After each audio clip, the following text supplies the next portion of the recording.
सत्य तथ्य पत्ता लाग्दैछ त्यो आउला।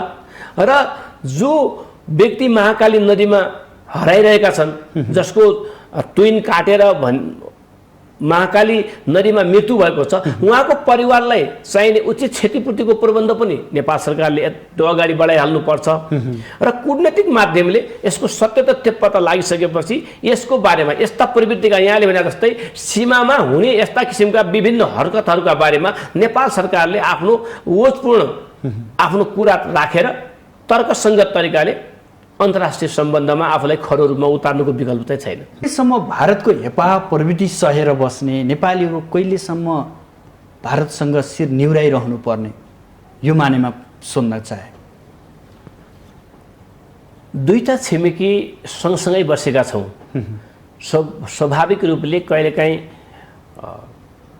कन्फ्रन्टेसन द्वन्द्व उत्पादन हुने, कहिलेकाहीँ द्वन्द्वले भोलि खतरा उत्पन्न गर्ने घटनाहरू हुनु त्यति अस्वाभाविक होइन, कहिलेकाहीँ भइरहेको छ। तर नियत जहाँसम्म छ, भारतको नियत नेपालको उन्नतिका बारेमा सद्भाव राख्ने किसिमको पटक पटक नभइदिँदाखेरि अलिकति यस्ता समस्याहरू आइरहेको छन्। हाम्रो यहाँको मात्रै समस्या भएन, हामीले चाहिँ चीन र भारतका बिचमा हामी अवस्थित भइसकेपछि नेपालले लिनुपर्ने विकासको जो फाइदा हो, जो उहाँहरूको विकास र प्रविधिमा उहाँहरूले फड्को मार्नु परेको छ, मारेको छ, त्यो नेपालले फाइदा लिनुपर्ने बेलामा जहिले पनि धक्कामुक्का मात्रै भइराख्ने।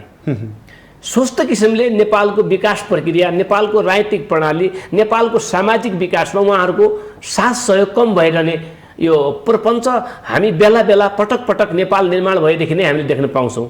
यो दुर्भाग्य हो। यसका बारेमा नेपालले अन्तर्राष्ट्रिय लेभलमा अन्तर्राष्ट्रिय जो मञ्चहरू छ त्यहाँ आफ्नो कुरा उठान गर्ने र देशको राष्ट्रिय स्वार्थलाई प्राथमिकतामा राखेर नेपालको अन्तर्राष्ट्रिय नीति, नेपालको राष्ट्रिय नीति छ, त्यो नीति बन्नुपर्ने कुरा चाहिँ अत्यन्तै जरुरी छ। यसो भन्दै गर्दा नेपाल त भारतप्रति सधैँ निरीह जस्तै छ, यहाँलाई महसुस हुँदैन? किनभने आशीर्वाद नेताहरूले त्यहीँबाट प्राप्त गर्नुपर्नेछ, त्यो भएर उसप्रति धेरै खण्डन र आलोचना सामान्य कुरा होइन। सामान्य कुरा त्यस्तो देखिए पनि हामी स्वाभिमानी मुलुक भन्छौँ आफूलाई।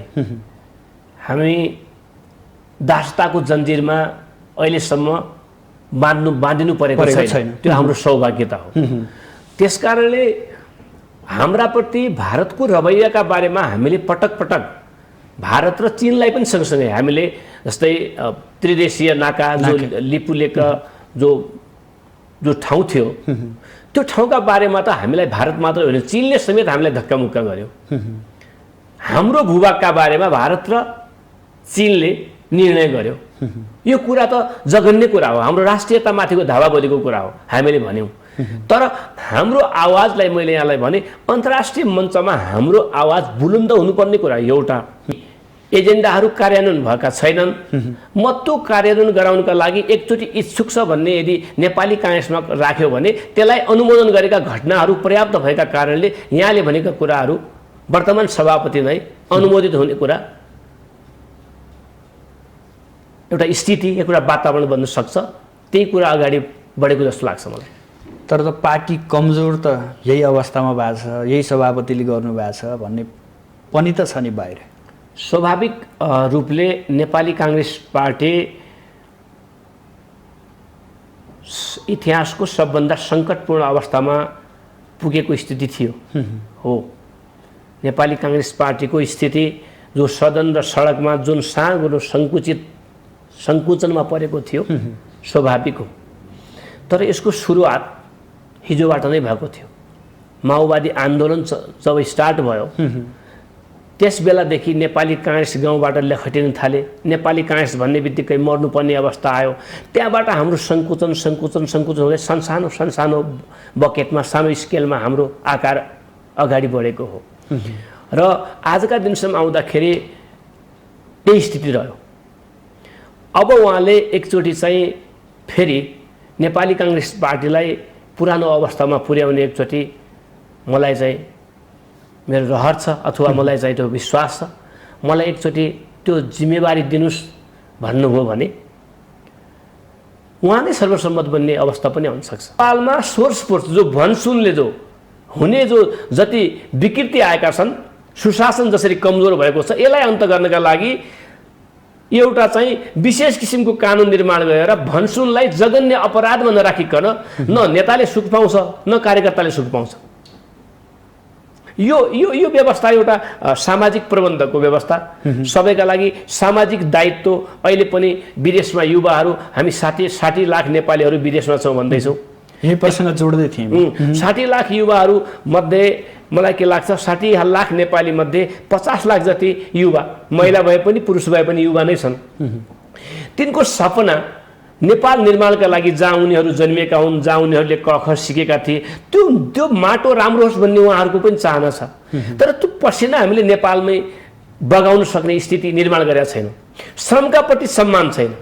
श्रमका प्रति जसले कालीगरी गर्छ, जसले हाम्रो लुगा सिउँछ, त्यसलाई हामी दोस्रो दर्जाको नागरिक सम्झिन्छौँ। जसले किसानी गरेर उत्पादन बढाउँछ, त्यसलाई हामी हेप्छौँ। जो कुर्सीमा बसेर खुट्टा हल्लाएर खान्छ, प्रधानमन्त्रीदेखि तपाईँको सिडिओसम्म, त्यो नै देशको सबभन्दा ठुलो नागरिक, त्यसको नै जय जयकार गर्न जसरी हामी लाग्छौँ, त्यसले सम्मान, श्रमका प्रति सम्मान कम भएको छ। त्यसकारण मैले त अर्को एजेन्डा यसपालि पेश गरेको छु। आदरणीय दर्शकबिन नमस्कार। आजको सन्दर्भ कार्यक्रममा यहाँहरूलाई हार्दिक स्वागत छ। म सुदर्शन आचार्य। दर्शकबिन, आजको सन्दर्भमा आज हामी नेपाली कङ्ग्रेसका युवा नेता तथा नेभी सङ्घका पूर्व अध्यक्ष नयनसिंह महरलाई स्टुडियोमा निम्त्याएका छौँ। विशेष गरी आज हामी दार्चुलाको घटना यानि कि जयसिंह धामी महाकाली नदी तर्दै गर्दा तुइन चुडाली दिएर महाकालीमा बेपत्ता भएको भन्ने कुराहरू सार्वजनिक भइरहँदा वास्तवमा त्यो काण्ड भारतीय एसएसपीले नै गरेको हो अथवा अन्य केही त्यहाँनिर रहस्य छ। यो विषयलाई लिएर सरकारले छानबिन समिति गठन गरेको छ र 10 दिनभित्र यसको प्रतिवेदन पेश गर्ने र प्रतिवेदनका आधारमा अगाडि बढ्ने भनेर गृहमन्त्री बालकृष्ण खाँडले बताइसक्नु भएको अवस्था छ। यति हुँदाहुँदै पनि यो विषयलाई लिएर आम नेपालीमा चासो बनिरहेको छ। यो घटना मात्रै होइन, यस अगाडि पनि नेपाली युवाहरूले भारतीय एसएसपी लगायत भारतीय नागरिकको ज्याजतीमा ज्यान गुमाउनु परेका घटना, आफूलाई निर्घात कुटपिट सहनु पर्ने घटनाहरू भइरहेकै हुन्। यो बताइरहँदा नेपाली कङ्ग्रेस जो सत्तामा छ र नेपाली कङ्ग्रेसका युवाहरू जो हिजोका दिनमा यस्ता किसिमका घटनाहरूमा आफ्नो बुलन्द आवाज उठाउँदै आउँथे, ती युवाहरूले अब कसरी आवाज उठाउने त, यो विषय जोड्ने प्रयास गर्नेछौँ। साथसाथै नेपाली कङ्ग्रेसको आसन्न 14औं महाधिवेशन, यसको नेतृत्व र नेतृत्व सँगसँगै एजेन्डा कस्ता हुनुपर्छ, यो विषय जोड्नेछौँ।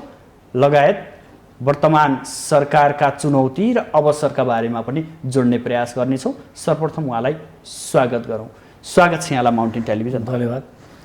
सुरुमा हामी दार्चुला घटनाबाट जोड्यौँ, किनभने आम चासोको विषय पनि हो र आम नागरिकले यसलाई दुःखको रूपमा लिँदै गर्दा तपाईँ पनि सम्बन्धित प्रदेशको मान्छे पनि हो। यो घटनाक्रमलाई यहाँले कसरी लिनुभएको छ, कसरी विश्लेषण गर्नुहुन्छ? घटना अत्यन्तै दुःखद र बाहिर आएको कुरा जसरी एसएसबीले ट्विन काटेर जयसिंह धामीको महाकाली नदीमा मृत्यु भएको छ, उहाँको लास मिलेको छैन, त्यो घटना अमानवीय पनि र त्यसको पराकाष्ठा नागेको भन्न मिल्छ।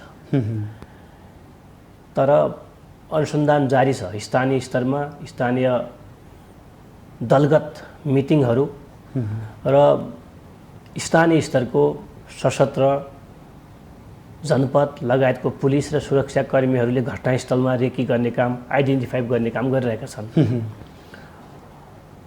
सँगसँगै नेपाल सरकारले गृह मन्त्रालयका सहसचिव जनार्दन गौतमको नेतृत्वमा एउटा टोली पनि घटनास्थल खटाएको छ। टोली आज धनगढी पुगेको छ र आज बेलुका डडेलधुरा पुग्ने कार्यक्रम छ। बाटो बिग्रियो भने हेलिकप्टरबाट पनि भए पनि स्थानीय घटनास्थलमा अनुसन्धान टोली गएर सत्य तथ्य पत्ता लगाउने एउटा स्थिति बनेको छ।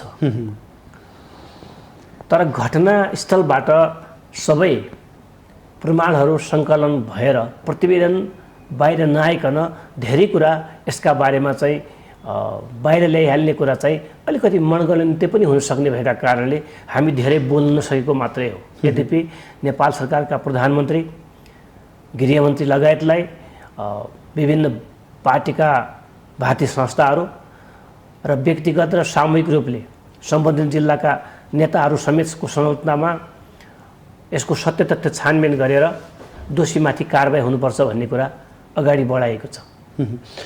तपाईँले यसो भन्दा जयसिंह मात्रै होइन, यस्ता घटना यसअघि पनि भएका थिए। जुन घटनाको छानबिन गरिन्छ भनियो, छानबिन प्रतिवेदन पनि बुझाइयो, तर कार्यान्वयन भएन। धेरै घटनाहरू छन्। भारतीय पक्षले ज्याजती गरेका कारण नेपाली पक्ष, नेपालीहरूले दुःख पाएका घटनाहरू धेरै छन्। यसो बताइरहँदा तपाईँहरू त्यो बेलामा सडकमा हुनुहुन्थ्यो, उफ्रिनुहुन्थ्यो, टायर बाल्नुहुन्थ्यो, तर यो घटनालाई लिएर खासै युवा आवाज सुनिएन। तपाईँहरू कहाँ चुक्नु भएको छ? साउन 15 गतेको घटना सार्वजनिक भए लगत्तै नेपाली काङ्ग्रेसको केन्द्रीय कार्यालयले एउटा विज्ञप्ति निकालेको छ। भारतीय सुरक्षाकर्मीको हरकतबाट घटना घटाइएको भन्ने सुनिएको कारणले सत्य तथ्य छानबिन गरेर दोषीमाथि कारबाही गर्ने र भारत सरकारसँग यदि यो यस्तो किसिमको जघन्य अपराधिक क्रियाकलापमा उसको सुरक्षा फौजको संलग्नता छ भने कूटनैतिक माध्यमले पहलकदमी गरेर नेपाल सरकारले भारत सरकारलाई दोषी उप कारबाहीको कुरा गर्ने भन्ने कुरा विज्ञप्तिमा पनि आएको छ। त्यस पछाडि मैले यहाँलाई भने व्यक्तिगत र सामूहिक रूपले पनि विभिन्न ज्ञापन पत्रहरू दिने, सरकारको ध्यानाकर्षण गराउने कार्यक्रम भएको छ। खालि असजिलो सन्दर्भ के भयो कि घटनास्थलमा टोली गएको, जस्तै हिजै पनि सर्वदलीय बैठक बसेर छानबिनको लागि माग गरिएको र केन्द्रबाट छानबिन समिति गठन भएर जाँदै गर्दाखेरि त्यसको रिपोर्ट आउन्जेलसम्मका लागि हामीले चाहिँ धेरै ठुलो प्रदर्शनको कार्यक्रम गरि नहाल्ने भन्ने जुन स्थिति, जुन सार्वजनिक वक्तव्य उहाँहरूले निकाल्नुभयो सबै राजनीतिक दलहरूले, तसर्थ अहिलेको सबभन्दा ठुलो चुनौती भनेको सत्य तथ्य पत्ता लगाउने। 8 जना युवाहरू अथवा 8 जना ब्यास नगरपालिकाका बासिन्दा भारतको बाटो हुँदै धारचुला हुँदै दार्चुलाको सदरमुकाम जाने प्रयत्न गर्छन् र चौथो व्यक्तिमा आएर यो घटना घट्छ। प्रत्यक्षदर्शी पनि छन्, धेरै लुकाउन सक्ने अवस्था पनि कसैको छैन। हो त्यो घटना, त्यो चस्मदिद जो गवाह छन् उहाँसँग पुगेर, स्थानीय गाउँलेसँग पुगेर यसको अनुसन्धान पत्ता लगाउनका लागि छानबिन समिति बनिसकेको सन्दर्भमा हामीले यसका बारेमा धेरै ठुलो टिप्पणी गरिहाल्नुपर्ने अवस्था नबनेको कारण एउटा। दोस्रो, मैले ब्यास गाउँपालिकाको 1 नम्बर वडा जो नेपालको पछिल्लो पटक नेपालको संसदले सर्वसम्मत तरिकाले विधान संशोधन गरेर भारतले मिचेको जो सीमा थियो, भूभाग थियो, त्यसमध्येको 1 नम्बर वडा पनि हो। त्यसलाई हाम्रो नक्सामा नक्साङ्कन गरिएको 1 नम्बर वडा। 2 नम्बर वडा मालघाटमा घटना घटेको, 3 नम्बर वडाका जयसिंह धामी बासिन्दा। यो प्रकृतिलाई मैले व्यक्तिगत तवरले पनि हाम्रो नेपाली काङ्ग्रेसको नेतृत्वले स्थानीय तवरमा, स्थानीय सरकारमा जितेको छ। दिलीप सिंह जो हाम्रो पालिकाका अध्यक्ष हुनुहुन्छ, उहाँसँग मेरो केही घन्टा अगाडि पनि कुरा भएको छ र हिजो पनि कुरा भएको थियो। उहाँको भनाइलाई आधार मान्ने हो भने त्यहाँको सुरक्षा फौजको नै गल्ती छ भन्ने उहाँले भन्नुभएको छ। मैले यो मानेमा सोध्न चाहेँ, यो त प्रतिनिधिमूलक पात्र हुन्, गोविन्द गौतम, जयसिंह धामी भन्ने। यस्ता घटनाहरू विगतमा पनि घटेका हुन्। हामीले कहिलेसम्म भारतको हेपाह प्रवृत्ति सहेर बस्ने, नेपालीहरू कहिलेसम्म भारतसँग शिर निहुराइरहनु पर्ने, यो मानेमा सोध्न चाहे। दुईटा छिमेकी सँगसँगै बसेका छौँ, स्वाभाविक रूपले कहिलेकाहीँ कन्फ्रन्टेसन, द्वन्द्व उत्पादन हुने, कहिलेकाहीँ द्वन्द्वले भोलि खतरा उत्पन्न गर्ने घटनाहरू हुनु त्यति अस्वाभाविक होइन, कहिलेकाहीँ भइरहेको छ।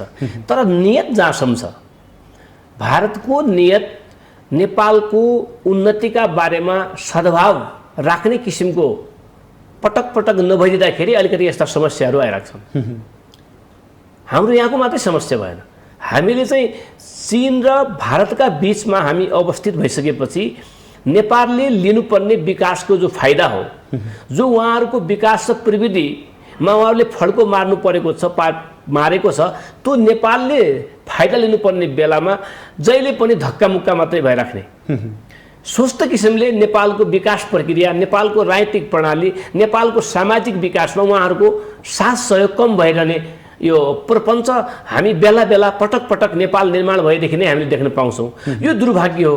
यसका बारेमा नेपालले अन्तर्राष्ट्रिय लेभलमा, अन्तर्राष्ट्रिय जो मञ्चहरू छ त्यहाँ आफ्नो कुरा उठान गर्ने र देशको राष्ट्रिय स्वार्थलाई प्राथमिकतामा राखेर नेपालको अन्तर्राष्ट्रिय नीति, नेपालको राष्ट्रिय नीति छ, त्यो नीति बन्नुपर्ने कुरा चाहिँ अत्यन्तै जरुरी छ। यसो भन्दै गर्दा नेपाल त भारतप्रति सधैँ निरीह जस्तै छ, यहाँलाई महसुस हुँदैन?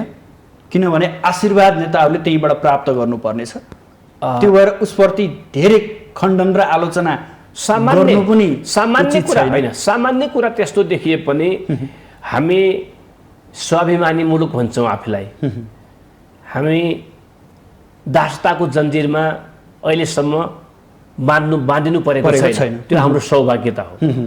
त्यसकारणले हाम्राप्रति भारतको रवैयाका बारेमा हामीले पटक पटक भारत र चीनलाई पनि सँगसँगै हामीले, जस्तै त्रिदेशीय नाका जो लिपुलेका जो ठाउँ थियो, त्यो ठाउँका बारेमा त हामीलाई भारत मात्र होइन, चीनले समेत हामीलाई धक्कामुक्का गर्यो। हाम्रो भूभागका बारेमा भारत र चीनले निर्णय गर्यो। यो कुरा त जघन्य कुरा हो, हाम्रो राष्ट्रियतामाथिको धावाबोलीको कुरा हो, हामीले भन्यौँ। तर हाम्रो आवाजलाई, मैले यहाँलाई भने, अन्तर्राष्ट्रिय मञ्चमा हाम्रो आवाज बुलन्द हुनुपर्ने कुरा एउटा। दोस्रो, हामीले दुई देशलाई कन्भिन्स गरेर नेपालका राष्ट्रिय स्वार्थहरू हुन्, तपाईँहरूको सुरक्षाको स्वार्थ होला अथवा नेपालबाट पाउने अरू जेसुकै स्वार्थ छ, हामी चाहिँ त्यसमा हामी चिन्तित छौँ। तर नेपालको राष्ट्रिय स्वार्थलाई तिलाञ्जली दिएर हामी तपाईँहरूको सेवा गर्न सक्दैनौँ भनेर नेपालका शासकहरू, जो राजनीतिक कर्मी छन्, उहाँहरूले आफ्नो बुलन्द आवाज चाहिँ सशक्त रूपले उठाउन सकेको चाहिँ सत्य हो।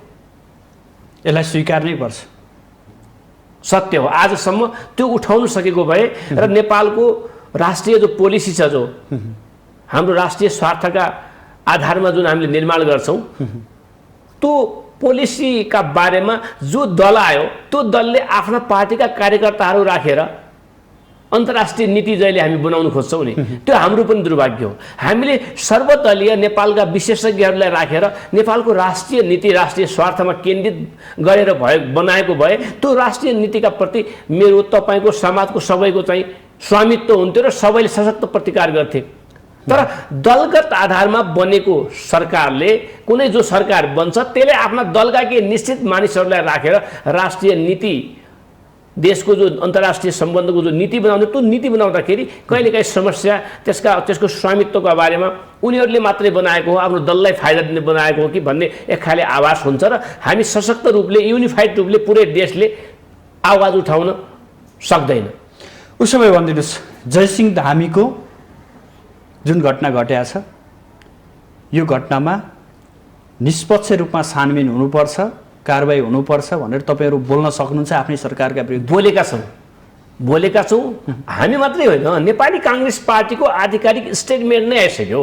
त्यसपछि युवा सङ्घ सङ्गठनहरूले प्रधानमन्त्रीको ध्यान आकर्षण गराइसके, गृहमन्त्रीको ध्यान आकर्षण गराइसके। त्यति मात्रै होइन, यदि हामीले इतिहासलाई हेऱ्यौँ भने यस्ता घटना कहिलेकाहीँ चीन र भारतका तर्फबाट भएका छन् भने बिपी कोइरालाले उहाँको मन्त्रीमण्डल जो उहाँ प्रधानमन्त्री हुनुहुन्थ्यो त्यति बेला उहाँको सामुन्ने नेपाल सरकार समक्ष माफी मागेका घटनाहरू पनि तमाम छन्। यदि यो घटना हो भने यो जघन्य हो र भारत सरकारले माफी माग्नुपर्छ। र नेपाल सरकारलाई मैले अनुरोध के गरेँ कि यसको विषयमा सत्य तथ्य पत्ता लाग्दैछ त्यो आउला र जो व्यक्ति महाकाली नदीमा हराइरहेका छन् जसको ट्विन काटेर महाकाली नदीमा मृत्यु भएको छ उहाँको परिवारलाई चाहिने उचित क्षतिपूर्तिको प्रबन्ध पनि नेपाल सरकारले अगाडि बढाइहाल्नुपर्छ र कूटनीतिक माध्यमले यसको सत्य तथ्य पत्ता लागिसकेपछि यसको बारेमा यस्ता प्रवृत्तिका यहाँले भने जस्तै सीमामा हुने यस्ता किसिमका विभिन्न हरकतहरूका बारेमा नेपाल सरकारले आफ्नो ओजपूर्ण आफ्नो कुरा राखेर तर्कसङ्गत तरिकाले अन्तर्राष्ट्रिय सम्बन्धमा आफूलाई खरो रूपमा उतार्नुको विकल्प चाहिँ छैन। अब हामी प्रसङ्ग चेन्ज गरौँ। नेपाली काङ्ग्रेसको आसन्न 14औं महाधिवेशन निकै सरगर्मी बढ्दै थियो, यद्यपि वडा तहको महाधिवेशन स्थगित भयो, सँगसँगै अलि सेलाएको जस्तो देखिया छ। क्रियाशील विवाद छानबिन समितिले जुन प्रतिवेदन बुझायो त्यो पनि पूर्णता पाएको छैन, अवस्था छैन। अन्यल छ, महाधिवेशन हुन्छ कि हुन्न भन्ने छ, संविधान त महाधिवेशन गर्नै पर्ने छ। कसरी लाग्दै हुनुहुन्छ महाधिवेशन कसरी सम्भव छ अब यो 1 महिनाभित्र? हामी वैधानिक बाटो करिब हामी क्रस गर्दैछौँ। नेपाली काङ्ग्रेसको केन्द्रीय नेतृत्व जो केन्द्रीय समिति थियो त्यसले समयमै आफूलाई महाधिवेशनका प्रति चिन्तित बनाएको भए विभिन्न गुट र बकेटमा नेपाली काङ्ग्रेस केन्द्रीय समिति विभाजन नभएको भए मैले के फाइदा लिने नेपाली काङ्ग्रेसको केन्द्रीय समितिमा, गुटले के लिने भन्ने तर्खरले जसरी अहिलेको समय व्यतीत भयो त्यो समय काङ्ग्रेसको सशक्तता र यसको महाधिवेशनका बारेमा लगाउन सकेको भए र देशको निर्माण देशको समृद्धिका बारेमा काङ्ग्रेसले चिन्तित बढी हुन सकेको भए आजको यो अवस्था आउँदैन थियो। दुर्भाग्यपूर्ण अवस्थाले हामी 5.5 वर्ष जाँदै गर्दाखेरि पनि हाम्रो महाधिवेशन सम्पन्न गर्न सकेका छैनौँ। यो गम्भीर विषय हो। यो केवल नेपाली काङ्ग्रेसका नेता र कार्यकर्ताको विषय मात्रै होइन, 8,52,000 सक्रिय सदस्यको विषय मात्रै पनि होइन। नेपाली काङ्ग्रेस पार्टीले गरेको निर्णय र यसले गरेको दूरगामी जो एउटा कदम हुन्छ त्यो कदमले नेपालको समग्र 3 करोड नेपाली जनताको जनजीवनमा यसले प्रभाव पार्दछ। राजनीतिक पार्टी हो नेपाली काङ्ग्रेस, त्यही पनि अहिले त सत्तासीन पार्टी छ। त्यसकारण नेपाली काङ्ग्रेस पार्टीले अझै पनि नेपाली काङ्ग्रेसको केन्द्रीय समितिलाई मेरो आग्रह छ, मेरो अनुरोध छ सही मिडियाकै माध्यमले अझै पनि फास्ट ट्र्याक भन्ने हामीले अहिले एउटा चलन चल्तीको भाषा ल्याएकै छौँ। द्रुत तरिकाले सक्रिय सदस्यको छानबिन सकिने बित्तिकै हामी 1 हप्ताको ड्युरेसन राखेर भए पनि हामी सबै तहका अधिवेशन सम्पन्न गर्न सक्छौँ। हामीलाई समस्या भनेको सक्रिय सदस्यताको लिस्ट बुझाइसकेपछि निर्वाचन समितिले आफ्ना निर्वाचन अधिकृतहरूलाई 55 दिनको समय हामीलाई चाहिन्छ भनेर माग्या होइन। म यसलाई भन्दैछु 6,743 वडामै निर्वाचन अधिकृत पठाउनु पर्ने अवस्था छ। त्यसलाई मैले त्यही त फास्ट ट्र्याक भने। यसलाई चाहिँ कहिलेकाहीँ हामीले केही निश्चित हामीलाई महाधिवेशनका लागि चाहिने निकायको अधिवेशन गर्ने अरू पछि गर्दा पनि हुन्छ, त्यो कुरा पनि आइरहेछ नेपाली काङ्ग्रेसभित्र। कसरी स्पष्ट पारिदिनुहोस्? जस्तै वडा तहको गर्ने, वडाले क्षेत्रको गर्ने, क्षेत्रबाट महाधिवेशन र प्रदेशका अधिवेशन प्रतिनिधिहरू चुनिन्छन्, त्यसपछि सिधै प्रदेश र अनि केन्द्रको गर्ने। बीचको 2-3टा जो निकायको चुनाव छ हाम्रो वैधानिकता जोगाउनुका लागि त्यो फास्ट ट्र्याकबाट पनि जान सक्ने भन्ने एउटा प्रावधान छ। तर त्यो पनि गर्नु पर्दैन। 7-7 दिनको 7-7 सम्भव होला र भने क्या महर्जी? अब 1 महिनाभित्र वडादेखि केन्द्रसम्मको महाधिवेशन धेरै तहहरू छन्, यो पार गर्न सकिएला? मलाई के लाग्छ कि महाधिवेशन आवधिक निर्वाचन भनेको केवल नेतृत्व चयनको कुरा मात्रै होइन। मतदाता जो हुन्छ त्यसले हिजो केही गल्ती कमजोरी गरेको थियो भने त्यसले सच्याउने मौका पनि त्यही हो। नेतृत्वले पनि केही गल्ती गरेको थियो, कहीँनिर मिस्टेक भएको थियो भने त्यसलाई पनि सच्याउनका लागि कबुल गर्ने, गल्ती सच्याउने ठाउँ पनि त्यही हो। निर्वाचन हो, आवधिक निर्वाचन हो। र नेपाली काङ्ग्रेस जस्तो पार्टी जो प्रजातन्त्रमा विश्वास राख्छ र प्रजातन्त्र भन्ने बित्तिकै, लोकतन्त्र भन्ने बित्तिकै आवधिक निर्वाचनभन्दा बाहिर जानै मिल्दैन। त्यो डेमोक्रेसीको जो प्रजातन्त्रको पर्यायवाची नेपालका लागि नेपाली काङ्ग्रेस पार्टीलाई जनताले र देशी विदेशी सबैले चिन्ने भएका कारणले पनि आफ्नो प्रजातान्त्रिक चरित्र जोगाइराख्नका लागि पनि भनेको समयमा 5.5 वर्षभित्रै महाधिवेशन गर्ने यसको बाध्यता हो। यो बाध्यताभन्दा बाहिर जाने अझै पनि प्रयास कसैले गर्नुहुन्न भन्ने मेरो कुरा हो। सभापति देउवाले के भन्नुहुन्छ? 17 गते उद्घाटन गर्छु गर्छु गर्छु भन्नुभएको छ। वरिष्ठ नेता रामचन्द्र पौडेलले के गर्नु भन्नुभएको छ भने भदौमा हुनुपर्छ हुनुपर्छ हुनुपर्छ भन्नुभएको छ। तर त्यसपछिका दोस्रो तहका नेतादेखि लिएर आम कङ्ग्रेसी कार्यकर्ताहरूलाई चाहिँ स्पष्ट खाका दिन सक्नु भएको छैन। महाधिवेशन यसरी सम्भव हुन्छ र यो मितिमा हुन्छ भने कि शीर्ष नेता नै अन्यलमा हुनुहुन्छ अझै? खाका दिने भनेको शीर्ष नेताले मात्रै होइन, नेपाली काङ्ग्रेसको समग्र केन्द्रीय समितिले आफूलाई भागभन्डाका लागि, आफूलाई व्यक्तिलाई पाउनका लागि सबै किसिमका काम गर्ने, जुलुस गर्ने, अनसन गर्ने, नारा जुलुस गर्ने, मिटिङ बहिष्कार गर्ने। तर आवधिक निर्वाचन जस्तो विषयलाई, यसको वैधानिकता जस्तो विषयलाई किन केन्द्रीय समितिको कुनै पनि सदस्यले सिन्सियर लिएको छैन? त्यो गम्भीर मौनता साजिरहनु भएको छ त। त्यो गम्भीर विषय हो। यद्यपि पार्टी सभापतिजीले आजका दिनसम्म पनि उहाँले आदरणीय प्रधानमन्त्री पनि हुनुहुन्छ, उहाँले डे 1 देखि नै नेपाली काङ्ग्रेस पार्टीको महाधिवेशन समयमै सम्पन्न गर्ने कुरामा म प्रतिबद्ध छु। यसलाई यो पार्टीको वैधानिक सङ्कटलाई सङ्कटोन्मुख बनाउने जो प्रवृत्ति अगाडि बढ्छ, बारम्बार भन्नुभएको छ उद्घाटन गर्छु गर्छु गर्छु भनिरहनु भएको छ। कलङ्कको टीका आफूमै लगाउने पक्षमा छैन। म महाधिवेशनका प्रति प्रतिबद्ध छु उहाँले भन्नुभएको छ। तर बाहिर यसको आधारहरू चाहिँ निर्वाचन सम्पन्न गर्नका लागि चाहिने जो केही आधारहरू छन्, यसको महाधिवेशन सम्पन्न गर्नका लागि चाहिने आधारहरू हुन्छन्, ती चाहिँ बनिसकेका अवस्था चाहिँ सत्यको नै होइन, बनिसकेका छैन। कि महाधिवेशन नचाहने तत्त्व पनि छ काङ्ग्रेसभित्र? यो हो कारण एउटा? म यहाँलाई यति मात्रै भने, म व्यक्ति कसैलाई केही भनिनँ। व्यक्तिका लागि, व्यक्तिको प्राप्तिका लागि बोल्ने मुखहरू, व्यक्तिको प्राप्तिका लागि र गुटगत फाइदाका लागि बस्ने गुटका मिटिङहरू आज महाधिवेशनका बारेमा किन डरसँग बोल्न सकिरहेका छैनन्? यो चाहिँ आम कार्यकर्ताको लागि चिन्ता र चासोको विषय चाहिँ भनेको छ। कारण भनिदिनुहोस् न। ठ्याक्कै कारण त पत्ता मैले लगाउन सकेको छैन। तर आफूले आफ्नो स्थानको आशंका के छ?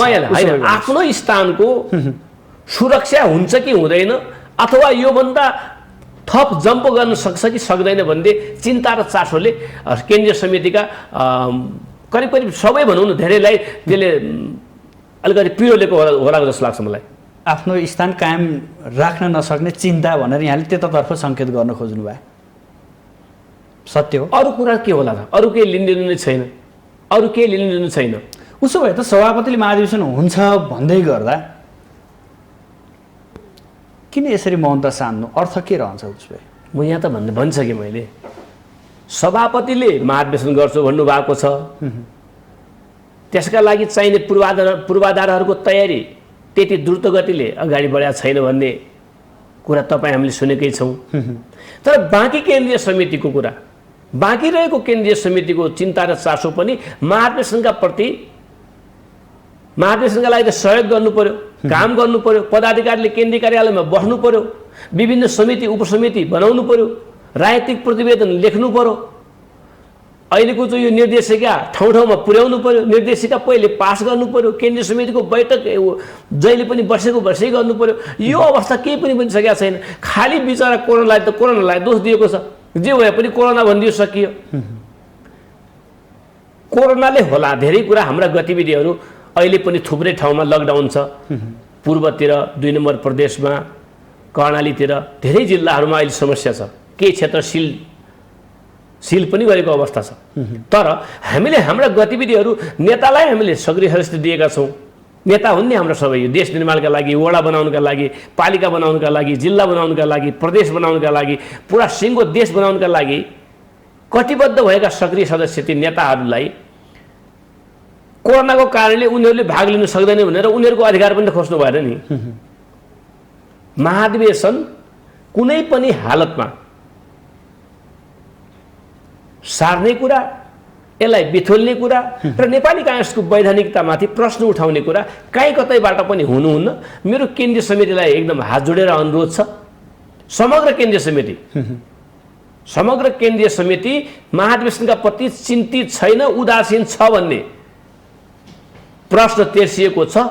यसको उत्तर चाहिँ दिनुपर्छ। त्यसको उत्तर भनेको खालि महाधिवेशनको सम्पन्नता मात्रै हो। तपाईँले खोज्ने प्रयास पनि गर्नुभएको छ? हामीले खोज्ने प्रयास भनेको समयमै महाधिवेशन सम्पन्न गर्नुहोस् भनिरहेछौँ। हामी झकझकाइरहेछौँ, बाहिरबाट प्रेसर खडा गरेर राख्छौँ। यस्तै गरेर सार्वजनिक एकल सबै रूपले हामी समूहगत रूपले बोलि पनि रहेका छौँ। अब भनिदिनुहोस्, 14औं महाधिवेशनमा नेतृत्व कसको र एजेन्डा कस्तो? एजेन्डा भनेको नेपाली काङ्ग्रेस पार्टीले एकातिर आफ्नो लोकतान्त्रिक चरित्रलाई बचाएर देशभित्र लोकतन्त्रको रक्षा गर्नुपर्ने यसको एउटा दायित्व हो। यो यसको एजेन्डा र कार्यभार अझै पनि सिद्धिएको छैन। किनकि हिजो केपी ओलीजीको 3 वर्षे कार्यकालमा जसरी डेमोक्रेटिक जो नर्म्सहरू, जो प्रजातन्त्रका आधारभूत जो सवालहरू हुन्छन् त्यसमाथि धावा बोलेर हिजो प्रजातान्त्रिक प्रणालीलाई नै खलबल्याउने काम भएको छ। त्यो नेपाली काङ्ग्रेसले लिकमा ल्याएर सबैको देश हो, सबैको समान अधिकार छ र काङ्ग्रेस भए बापत उसले विशेष सुविधा पाउने, कम्युनिस्ट भए बापत कम सुविधा पाउने हुँदैन भनेर उसले आफ्नो प्रजातान्त्रिक चरित्र देखाउनु पर्ने कुरा छ। किनकि अहिले ऊ शासन अथवा राज्य सरकारको नेतृत्व पनि गरिरहेको छ। अर्कोतिर स्वयं नेपाली काङ्ग्रेस पार्टीभित्रै यसको आन्तरिक प्रजातन्त्रका सवालमा पनि हामीमाथि प्रश्न चिन्ह उठेकै छन्।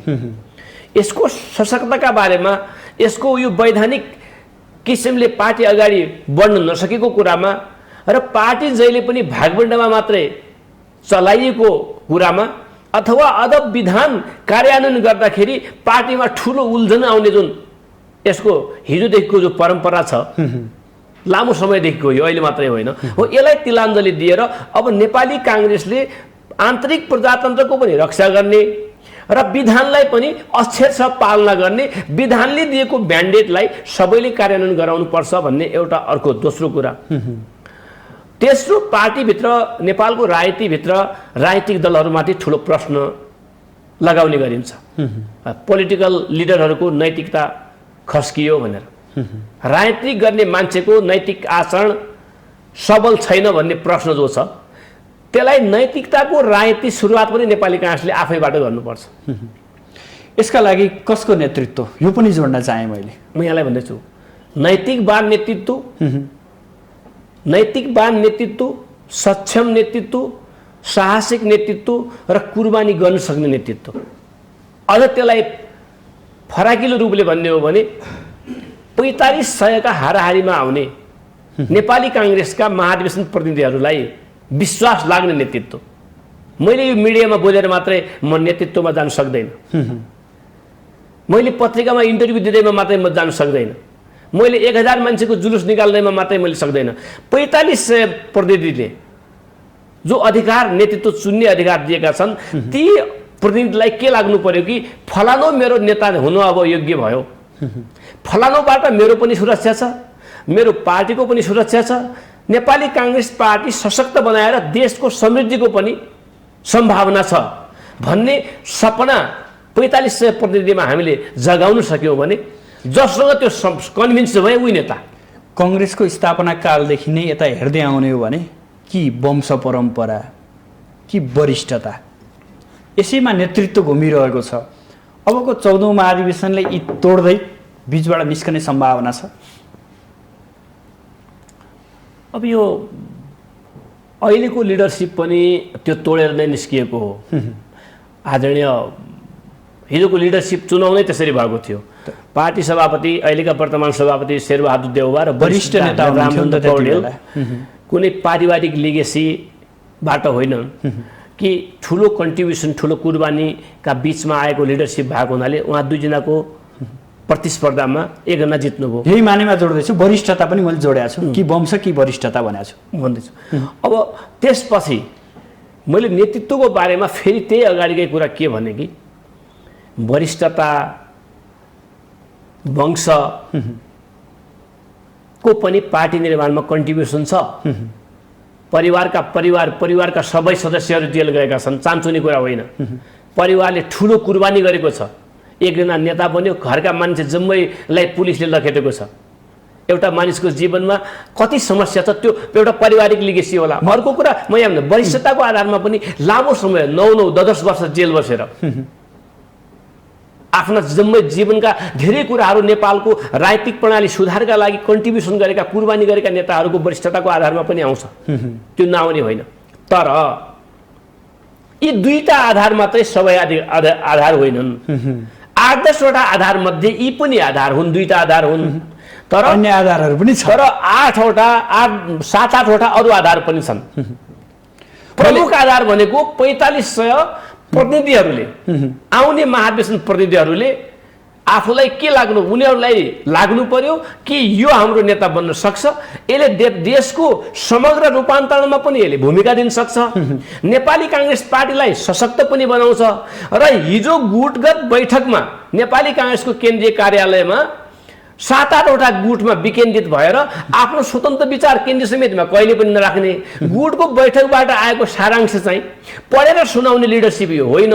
र यसले राम्रो दिन सक्छ, यसले पार्टी राम्रो बनाउन सक्छ भन्ने आधार जसले प्रस्तुत गर्न सक्छ, जसलाई 4500 प्रतिनिधिले त्यो अलिकति सशक्त लिडरसिप ठान्छन्, त्यो नै नेता हुन्छ। मैले यहाँ जोड्न चाहेको कुरा के भने, तपाईँ नेपाली कङ्ग्रेसको प्रमुख भातृ सङ्गठन नेपाल विद्यार्थी सङ्घको पनि नेतृत्व गरेको व्यक्ति हो। यहाँले भन्नुभयो कि नेताहरूका विगतका घटना, उहाँहरूको पारिवारिक लिगेसी पनि हेर्नुपर्छ भन्ने एङ्गलले यहाँले जोड्दै गर्दा अहिलेको यो युवा पुस्ताले त्यो पुरानो घटना, उसको परिवार जेल बसेको थियो, ऊ जेल बसेको थियो, ऊ यसरी आयो भन्ने कुराहरू पनि स्मरण गर्छ। मैले 100 मार्कमा मैले यहाँलाई भने नि 10 वटा यसका आधारहरूमा 10 नम्बर छुट्याउनु भयो भने 20 नम्बरको त्यो पनि भयो, 80 नम्बर त बाँकी छ नि। तपाईँले त युवाको नारी छाम्या मान्छे भने 80 नम्बरमा 80 नम्बर जो बाँकी छ त्यो नम्बरमा त हामीले अथवा अरू साथीहरूले आफूलाई खरो रूपमा स्थापित गर्न सक्यो भने, म गुटगत काममा संलग्न छैन, हेरौँ को गुटमा लागेको छैन, हिजोदेखि 10-15 वर्षदेखि गुटमा नलागेको युवा अथवा एडल्ट अथवा वयस्क मान्छे को छ, को नेता छ हो। नेपालको विकासको लागि योगदान दिएको एकदमै को नेता छ, राष्ट्रिय अन्तर्राष्ट्रियसँग सम्बन्ध भएको नेता को नेता छ, अनुभव कोसँग बढी छ होइन, कार्यकर्ताले मन पराउने नेता को हो, मास पपुलारिटी कसको बढी छ, नेपालको प्रशासनिक क्षमतामा कसको राम्रो चाहिँ एक्सेस छ, अथवा अन्तर्राष्ट्रिय मञ्चमा कसले राम्रो आवाज उठाउन सक्छ, र राष्ट्रियताको सवालमा को अब्बल नेता छ भन्ने यस्ता किसिमका धेरै थुप्रै आधार होलान् नेपाली काङ्ग्रेसको पार्टी सभापति बन्नका लागि। हो ती आधारमा खरो उत्रिने मानिस नै नेपाली काङ्ग्रेस। उसो भए भनिदिनुहोस्, वर्तमान सभापति शेरबहादुर देउवा, वरिष्ठ नेता रामचन्द्र पौडेल, शशाङ्क शेखर, प्रकाशमानदेखि लिएर कल्याण गुरुङसम्म दर्जन आकाङ्क्षी हुनुहुन्छ, सम्भावित को उसो भए भनिदिनुहोस्। सम्भावित अगाडि मैले यसको सबै आधार दिएँ। मलाई सम्भावना पनि भन्दिनुहोस्। अब मलाई व्यक्तिगत रूपले भन्नुहुन्छ भने यी आधारहरू बोकेको र पछिल्लो पटक जो केपी ओलीको सर्वसत्तावादी शासन छ त्यसबाट उन्मुक्त दिलाउनका लागि जसले अहिले लिडरसिप गरेको छ त्यो पनि ठुलो आधार बन्न सक्ने स्थिति छ। त्यसकारणले वर्तमान पार्टी सभापति शेरबहादुर देउवाजीले भन्नुभयो कि जो पनि निर्विरोध हुन सक्छ, निर्विरोध अवस्थामा यदि नेपाली काङ्ग्रेसको लिडरसिप आयो भने जो सुकै पनि नेपाली काङ्ग्रेसको सभापति बन्न सक्ने भयो।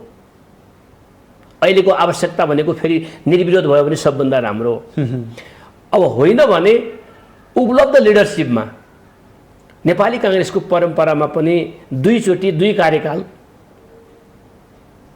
बरकरार रहेको सभापतिले अर्को कार्यकाल पनि खान्छु भन्ने यदि अर्को कार्यकाल पनि म नेपाली काङ्ग्रेसमा केही मेरा अधुरा योजना छन् त्यो अधुरा योजना पुरा गराउनुपर्छ भन्ने उसलाई लाग्यो र उसले आफ्नो एजेन्डा पेश गर्यो भने त्यसलाई कार्यकर्ताले अनुमोदन गरेको त्यो हलले त्यो महाधिवेशनले अनुमोदन गरेका थुप्रै उदाहरण पनि छन्। त्यसै अनुसार पनि जान सक्छ। वर्तमान सभापति नै फेरि दोहोरिने सम्भावनातर्फ यहाँले इङ्गित गर्न खोज्नु भयो।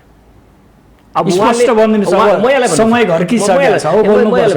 अनि एजेन्डा मैले भने नि त बरकरार रहेको सभापतिलाई दोस्रो कार्यकालका लागि मेरा केही एजेन्डाहरू कार्यान्वयन भएका छैनन्, म त्यो कार्यान्वयन गराउनका लागि एकचोटि इच्छुक छ भन्ने यदि नेपाली काङ्ग्रेसमा राख्यो भने त्यसलाई अनुमोदन गरेका घटनाहरू पर्याप्त भएका कारणले यहाँले भनेका कुराहरू वर्तमान सभापति नै अनुमोदित हुने कुरा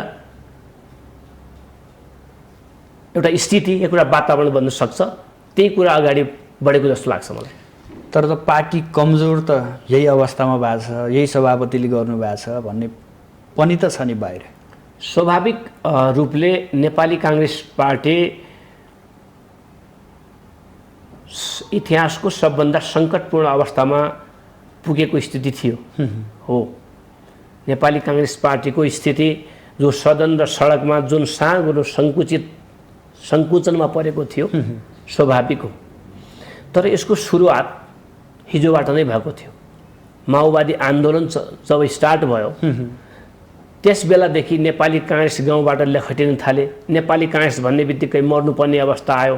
त्यहाँबाट हाम्रो सङ्कुचन हुँदै सानो बकेटमा सानो स्केलमा हाम्रो आकार अगाडि बढेको हो। र आजका दिनसम्म आउँदाखेरि त्यही स्थिति रह्यो। अब उहाँले एकचोटि चाहिँ फेरि नेपाली काङ्ग्रेस पार्टीलाई पुरानो अवस्थामा पुर्याउने एकचोटि मलाई चाहिँ मेरो रहर छ अथवा मलाई चाहिँ त्यो विश्वास छ। मलाई एकचोटि त्यो जिम्मेवारी दिनुहोस् भन्नुभयो भने उहाँ नै सर्वसम्मत बन्ने अवस्था पनि आउन सक्छ। त्यो सम्भावना पनि यहाँले देख्नु भएको छ। यो दर्जन आकाङ्क्षीहरू देख्दाखेरि त्यो देखिन्छ। अब राजनीतिमा असम्भव कुरा छैन भन्छन्। अब हिजो हामीले केपी ओली जो निवर्तमान प्रधानमन्त्री पूर्व प्रधानमन्त्री थिए तिनको रजगज 2 वर्ष अगाडिको हामीले हेऱ्यौँ भने बडो सकसपूर्ण थियो। तर आज ती कहाँ बिलाए। यसकारणले राजनीतिमा असम्भव भन्ने कुरा धेरै नभएका कारणले त्यो स्थिति पनि बन्न सक्छ। त्यो स्थिति बन्यो भने गुटविहीन काङ्ग्रेस बन्छ र गुटविहीन काङ्ग्रेस बन्यो भने सबै काङ्ग्रेसको नेता बन्न पाइन्छ, सबै काङ्ग्रेसको कार्यकर्ता बन्न पाइन्छ। त्यति बेला गौरवको अनुभूति हुन्छ। अर्को प्रश्न, तपाईँ स्वयं भातृ सङ्गठनको अध्यक्ष भन्नुभयो, नेतृत्व सम्हाल्नुभयो। अब महाधिवेशनमा कसरी लाग्दै हुनुहुन्छ, कहाँबाट लाग्दै हुनुहुन्छ, कुन पदमा आउँदै हुनुहुन्छ? केही सारभूत एजेन्डा हिजो मेरो विद्यार्थी कालदेखि नै 15-20 वर्ष अगाडिदेखि नै मैले उठाएका केही एजेन्डाहरू छन्। काङ्ग्रेसको सशक्तताका लागि र देशको समृद्धिका लागि, देशको सामाजिक प्रजातन्त्रको कार्यान्वयनका लागि ती एजेन्डाहरू पुरा गराउनका लागि नेपाली काङ्ग्रेसको केन्द्रीय नेतृत्वमा स्थापित हुने आकाङ्क्षा आफूमा पनि छ र साथीहरूको पनि त्यो टाइपको एउटा सबैको प्रेसर, सबैको चाहिँ सहानुभूति पनि छ। त्यसकारणले सामाजिक प्रजातन्त्रका कुरा गर्दाखेरि नेपाली काङ्ग्रेस सोसल डेमोक्रेसीमा विश्वास राख्ने पार्टी हो। हाम्रो फिलोसफी, हाम्रो सिद्धान्त, हाम्रो कार्यशैली युरोपियन राजनीति जस्तो जहाँ सामाजिक सुरक्षाका प्रबन्धहरू बढी मजबुत छन् त्योसँग हामीले मेल खान्छौँ। त्यो भित्र पनि मलाई फिल भयो मलाई लाग्यो आजभन्दा 18-20 वर्ष अगाडि नै कि नेपालमा जहिलेसम्म शिक्षा र स्वास्थ्यलाई राज्यको दायित्वभित्र हामी राख्न सक्दैनौँ, यातायातको प्रणालीलाई अलिकति सुव्यवस्थित र सस्तो किसिमको हामीले बनाउन सक्दैनौँ, सुशासन क्युमा भयो भने मात्रै उसको कार्य सम्पादनका आधारमा, उसको योग्यताका आधारमा मात्रै न्याय प्राप्त गर्ने आधार हामीले निर्माण गर्न सक्दैनौँ, तबसम्म देशको समृद्धि र देशलाई फड्को मार्ने स्थितिमा पुर्याउन सकिँदैन भन्ने मलाई लाग्यो। र त्यो मुद्दा आजका दिनसम्म पनि शिक्षा र स्वास्थ्यमा विशेष मेरो आफ्नो जोड शिक्षा र स्वास्थ्य नै महँगो भएका कारणले जनता दुई किसिमका नागरिक उत्पादन भए। हाकिमलाई पनि मेरो छोरा डक्टर इन्जिनियर बनाउनु पर्छ, महँगो शिक्षा पढाउनु पर्छ भन्ने लाग्यो। स्विपरलाई जो झाडो लगाउने छ उसलाई पनि लाग्यो स्विपरको त तपाईँले पुग्दैन पढाउनलाई। स्वाभाविक रूपले अनि उसले चाहिँ त्यहाँ करप्सन अथवा त्यहाँ इलिगल काम गर्न खोज्छ र भोलि त्यसले भ्रष्टाचारको गन्ध त्यहीबाट सुरुवात हुन्छ। स्वास्थ्य उपचारका लागि 50,000 रुपियाँ खर्च छैन, सिटामोलसम्म पनि किन्नलाई पैसा छैन, त्यहाँ पनि उसले पैसा थुपार्नु पर्यो र त्यहाँबाट पनि भ्रष्टाचारको स्टार्ट हुन्छ। ती दुईटै कुरा रोक्नका लागि हामीले शिक्षा र स्वास्थ्यलाई राज्यको दायित्वभित्र राख्नुपर्ने कुरा जरुरी छ भन्ने मलाई लाग्यो।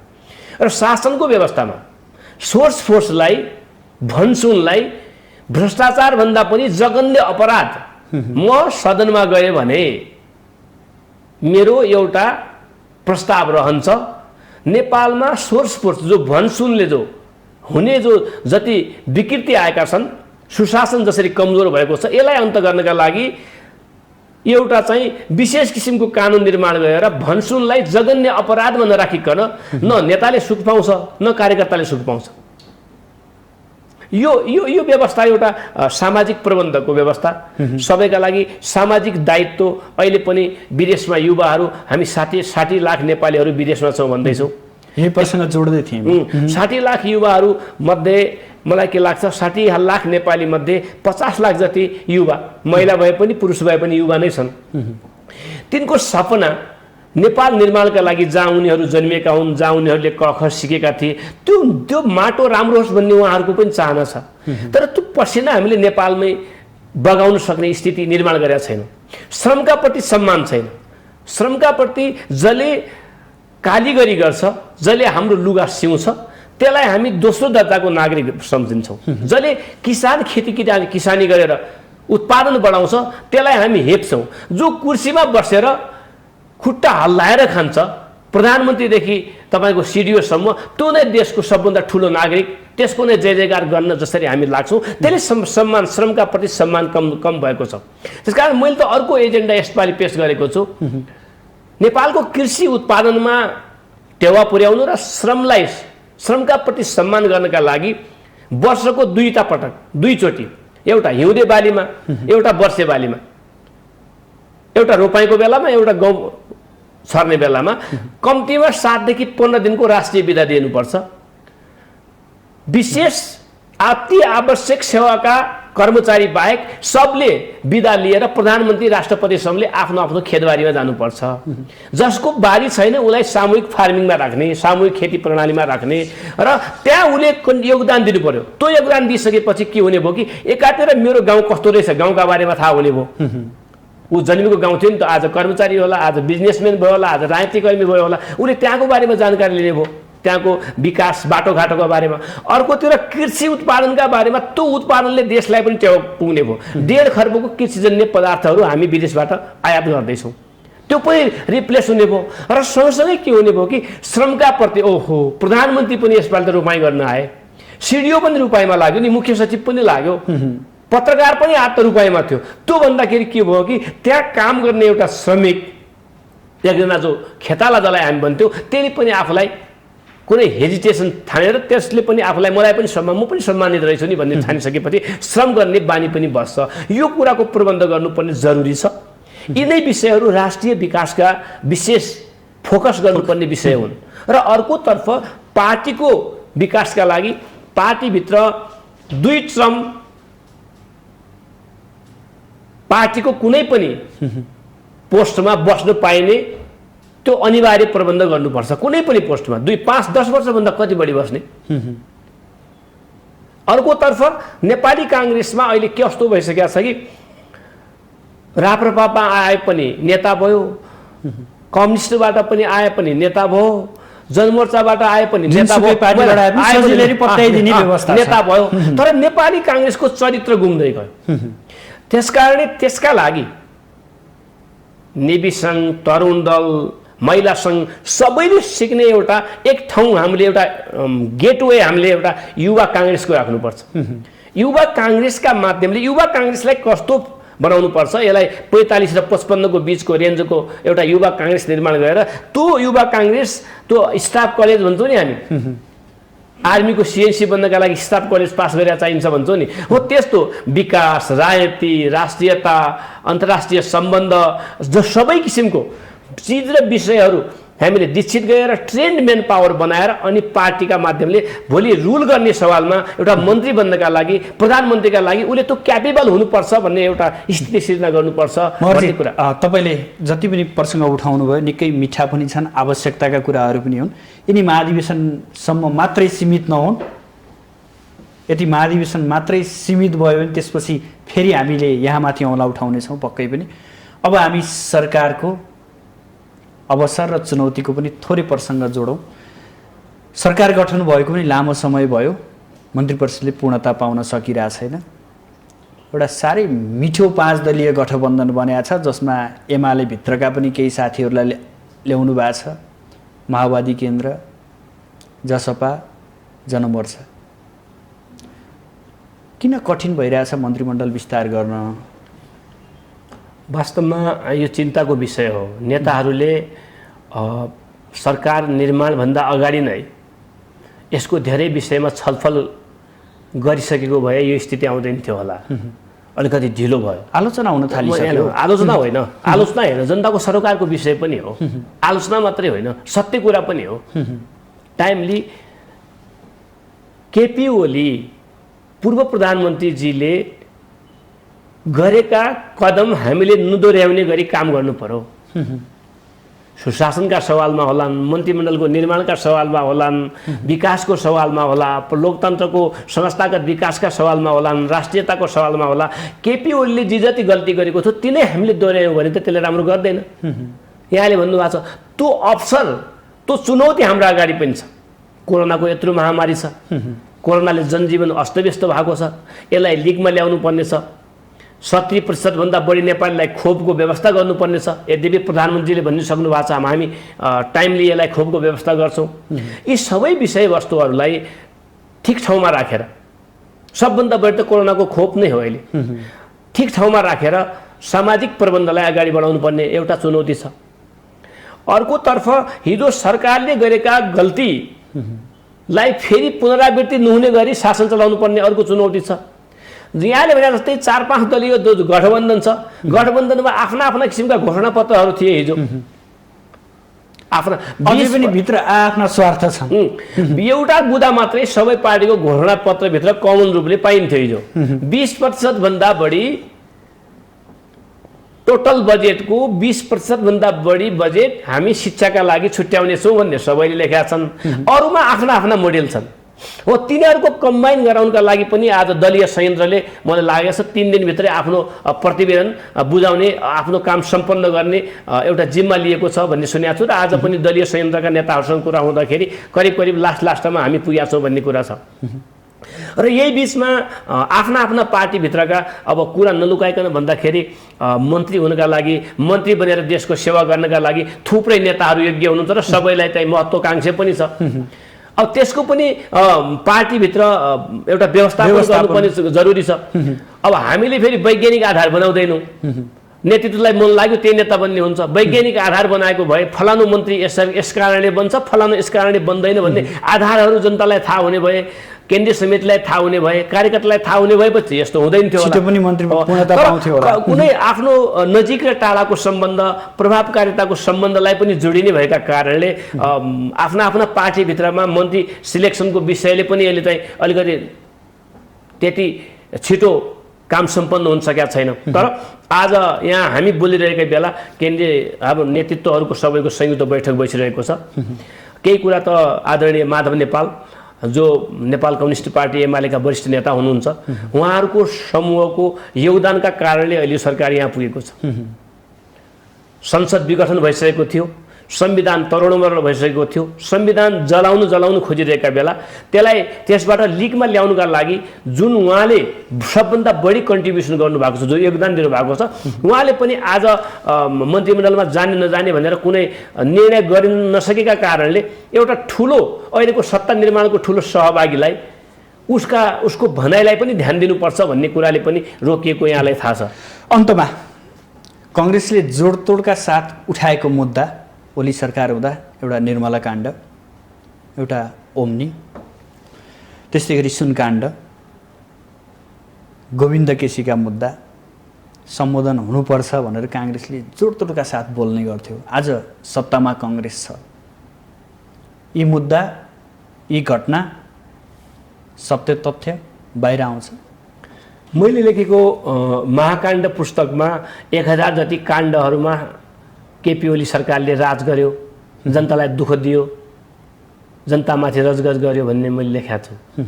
यहाँले भनेका सबै घटनाहरू त्यहाँ छन्। त्यसकारणले ती घटनाहरू पुनरावृत्ति गर्ने किसिमको सुविधा यो सरकारलाई छैन र यहाँले भनेका छानबिन गर्न लायकका घटनाहरूमाथि छानबिन हुनुपर्छ र सरकारले प्रतिबद्धता पनि जाहेर गरेको छ र यो जो नयाँ नीति तथा कार्यक्रम एउटा साझा संयुक्त कार्यक्रम ल्याइँदैछ त्यसमा पनि यो कुरा आउँछन् जस्तो मलाई लाग्छ। आदरणीय गोविन्द केसीका मुद्दा भनेका नेपाली काङ्ग्रेसका मुद्दा नै हुन्, समाज सुधारका मुद्दा हुन्। समाज सुधारका विषयमा अहिलेको गठबन्धनले, किनकि सबै दलको गठबन्धन भएको कारणले एउटा दललाई गलत गर्ने इच्छा लाग्यो भन्दाखेरि पनि अर्कोले अंकुश लगाउने व्यवस्था भएका कारणले पनि यो अलिकति राम्रो गर्ने अवसर पनि छैन, राम्रो देखाउन सक्ने अवसर पनि छैन। मैले जति कुरा सोधेँ यी सामाजिक सञ्जालमा उठाएका प्रश्नका कुरा हुन्, सब हामीले उठाएका कुरा हुन्। हामीले हिजो हामीले जनताका तर्फबाट उठाएका सवालहरू, राजनीतिक दलका तर्फबाट उठाएका सवालहरू, पत्रकारिता क्षेत्रबाट उठाएका सवालहरू हुन्। आज आम जनताले स्मरण गरिरहेका छन्। कङ्ग्रेस गर्ने मात्रै होइन, यसको उत्तर खोजिनुपर्छ, यसको उत्तर वर्तमान सरकारले दिनुपर्छ। अनि मात्रै हिजोको सर्वसत्तावादी शासन थियो, त्यसले गल्ती गरेको थियो भन्न पाउँछौँ। नभए त्यसबाट अर्कालाई दोष दिने, आफू त्यसबाट उम्कनु पाउने अवस्थामा हामी छैन। हस्, यहाँसम्म आइदिनु भयो, आफ्नो महत्त्वपूर्ण समय र महत्त्वपूर्ण विचार प्रदान गर्नुभयो, यसका लागि यहाँलाई विशेष आभार। सुदर्शन आचार्यजी अनि माउन्टेन टेलिभिजनलाई हार्दिक धन्यवाद। आदरणीय दर्शकबिन, आज हामी विशेष गरेर दार्चुलामा महाकाली तर्दै गर्दा तुइन काटिएर बेपत्ता भएका जयसिंह धामीको प्रसङ्ग उठायौँ। साथसाथै नेपाली कङ्ग्रेसको आसन्न 14औं महाधिवेशन, यसमा उठ्नुपर्ने एजेन्डा, बढ्नुपर्ने नेतृत्वको पनि छलफल गऱ्यौँ भने वर्तमान सरकारका अवसर र चुनौतीका विषयमा पनि प्रसङ्ग उठायौँ, जसका लागि आज हाम्रो स्टुडियोमा अतिथिको रूपमा नेपाली कङ्ग्रेसका युवा नेता तथा नेभी सङ्घका पूर्व अध्यक्ष नैनसिंह महर हुनुहुन्थ्यो। भोलि नयाँ विषयवस्तु र नयाँ अतिथिका साथ उपस्थित हुनेछु। आजलाई भने बिदा दिनुहोस्। नमस्कार।